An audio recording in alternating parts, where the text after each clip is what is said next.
औज़ुबिल्लाहिमिनश्शैतानिर्रजीम बिस्मिल्लाहिर्रहमानिर्रहीम। अस्सलामु अलैकुम। उम्मीद है आप सब लोग खैरियत से होंगे।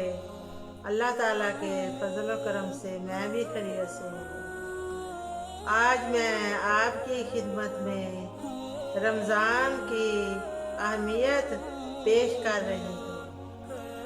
हज़रत अब्दुल्ला बिन अब्बास से रवायत है कि उन्होंने रसूल अकरम सल्लल्लाहु अलैहि वसल्लम को ये इरशाद फरमाते सुना है कि जन्नत को रमज़ान मुबारक के लिए खुशबू की धूनी दी जाती है।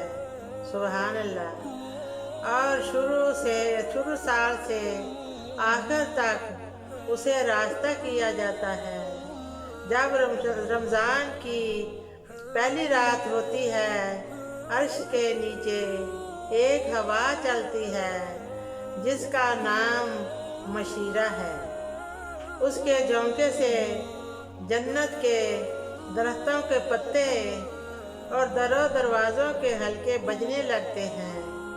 जन्नत के दरवाजे हजूर पाक की उम्मत के लिए खोल दिए जाते हैं।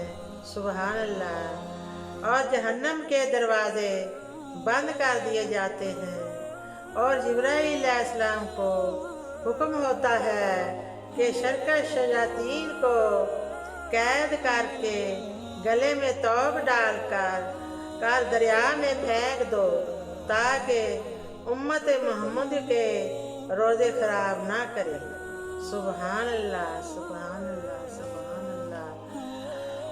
हजूर अकरम ने भी फरमाया कि अल्लाह ताला एक मुनादी करने वालों को हुक्म देते हैं कि 3 मरतबा ये आवाज़ दे दो, है कोई मांगने वाला जिसको मैं अता करूं, है कोई तौबा करने वाला जिसकी मैं तौबा कबूल करूं।